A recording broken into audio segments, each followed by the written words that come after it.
All right, here we go with a quick review of the Tai Chi Walking.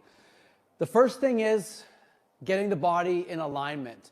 There are 15 alignment cues, but we're not going to do all of them because that's a lot right at the beginning. So, first of all, we want to think about the feet.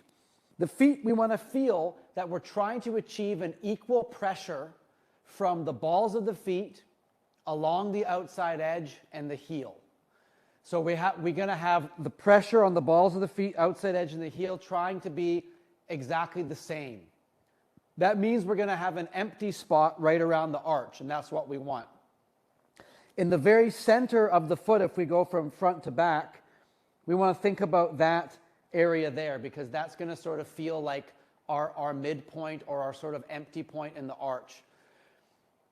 The next thing we want to do is we want to make sure that our knees are tracking over our big toe. All that means is that we don't want to be knees in. So that means that the outside of the glutes, these muscles here, they're going to help to bring the knees out, and also we're going to spin a little bit, that sort of feeling of spinning your legs outwards, just to make sure the knees align over the toes.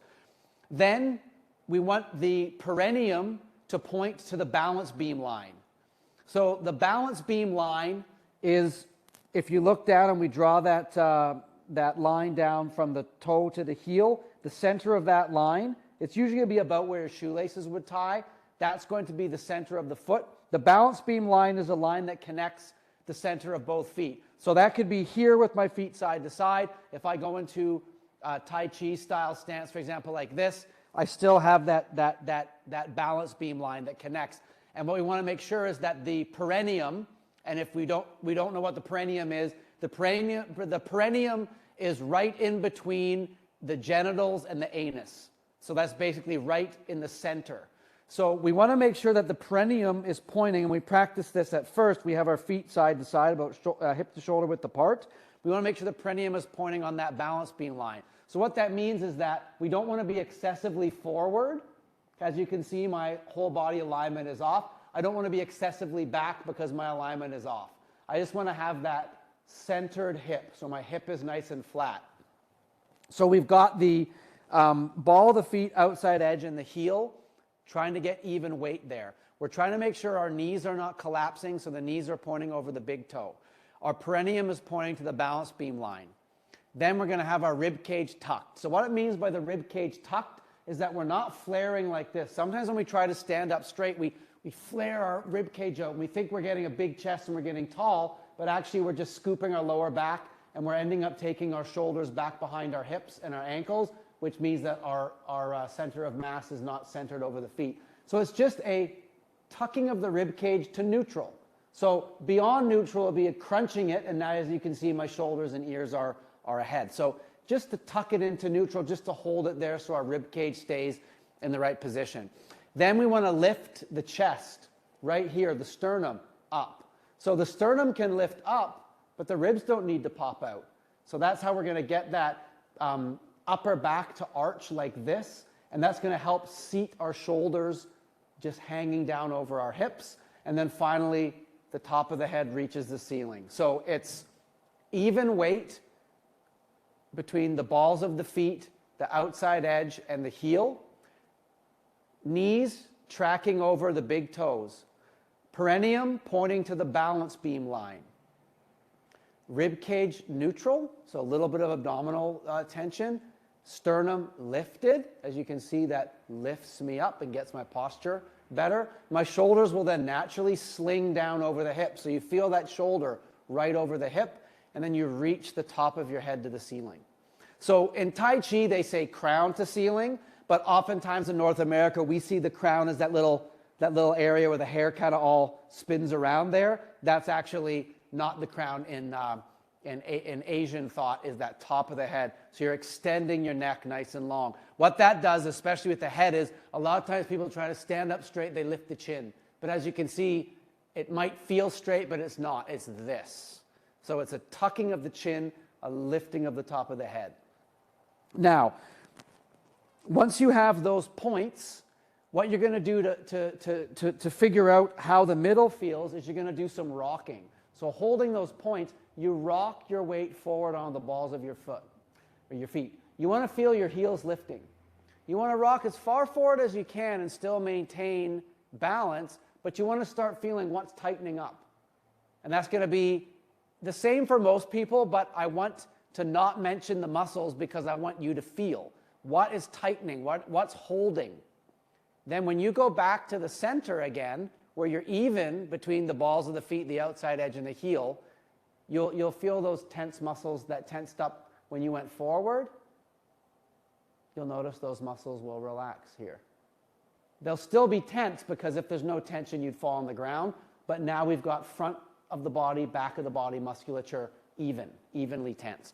Then we rock back onto the heels as far as we can without falling. We see our toes are lifting up or we feel unweighting on the front of the foot.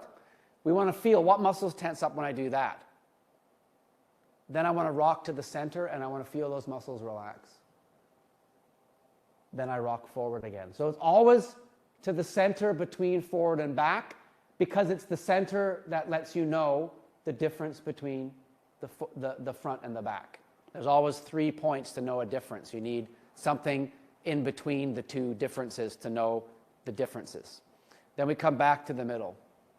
It's our reference point. We feel the relaxation, we rock back. So rocking is very good because what it does is it teaches you how if you're starting to kind of lose your posture forward, the more rocking practice you do, the smaller your rocks will get. At first they have to be big because you need to feel what's tensing. But eventually your rocking will be very small because you'll notice when you go forward, you'll come back to center. You'll notice when you go back, you'll feel those first feelings.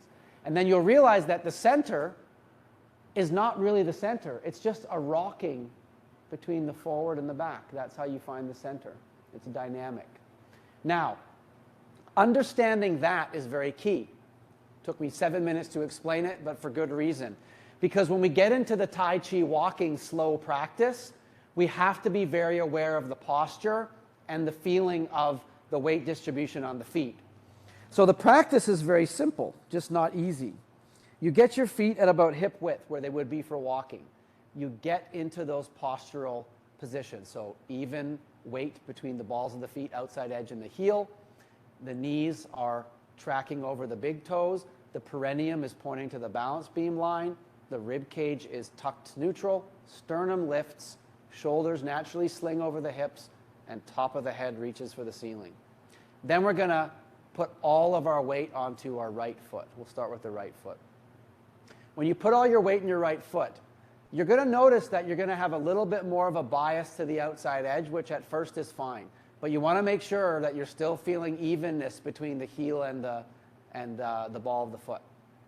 Then you want to make sure you've maintained your posture. So you want to ask yourself, when I rock over to one foot, do I make some change in my posture? I want to keep that posture, ribs, sternum, shoulders, top of the head to the ceiling. Then from here, you want to make sure your head is over your foot. So what I mean by that is, you can see my head is down the center. I need to get my head over my foot. If my head is directly over my foot, when I lift my other foot, I can stay balanced because my head being over my foot means that my torso is far enough over to balance everything on the right leg. Then you bring your left leg forward. You watch out that you haven't slouched or done anything like that in the balance. You bring that left foot forward and you touch the heel of the ground. Now what you want to make sure when you touch the heel of the ground is that you're not doing this. You're not going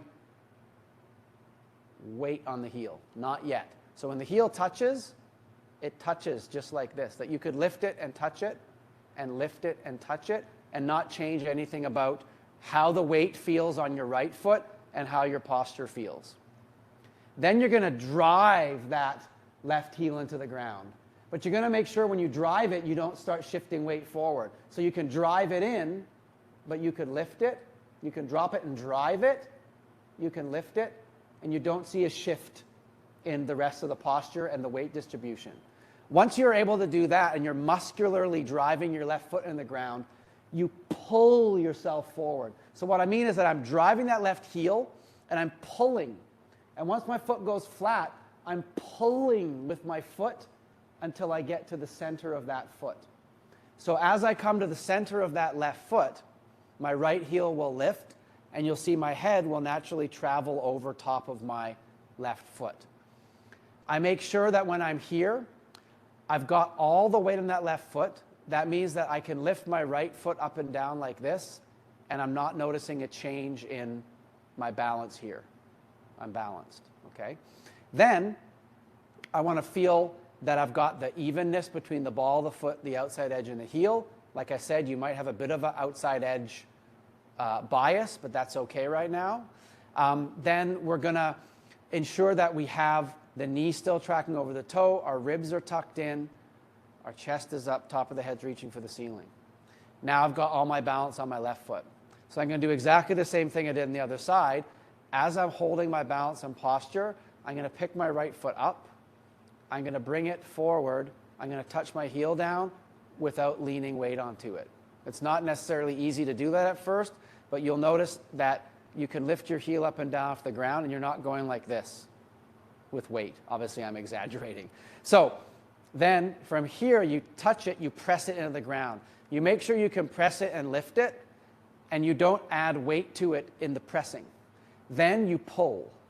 So I sometimes like to, almost like I'm pulling myself along, noticing that my ear, shoulder, my hip, it's all moving together forward. And then I've got my weight on my right foot. And then I just repeat that pattern, side to side.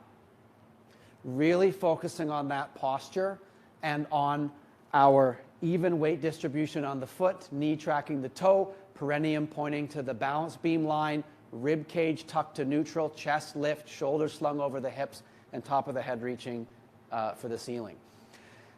It doesn't mean also that you have to be able to hold on to all of those things. You just want to keep reminding yourself of them and notice when some go off kilter. And all you do to get into Tai Chi walking as a more normal walk is you just go faster. You're going to notice, of course, when you go faster, that there will be a tiny bit more weight coming forward, but not a lot. So here I would pull, and then I would pull. I would pull.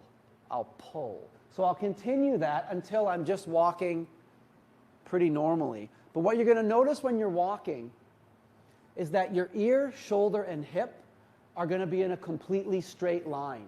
So the way I illustrate that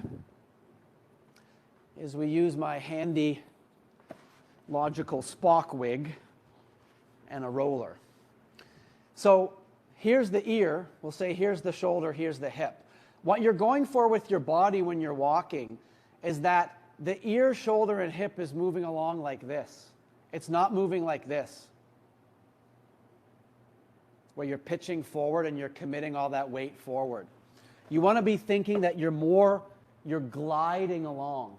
What you're going to feel is that you're going to be directing a lot of your movement from the hip, because your perineum is going to be pointing to the balance beam line, which means it's going to be more active. It's not going to be sitting back like this. It's going to be active and forward. That's going to get your hip under you, which will allow you to carry your torso on top. I like to imagine it as if I was just a torso, and they gave me these robotic legs. The robotic legs have a tray. That tray, of course, would be flat. The torso gets put on top of the tray.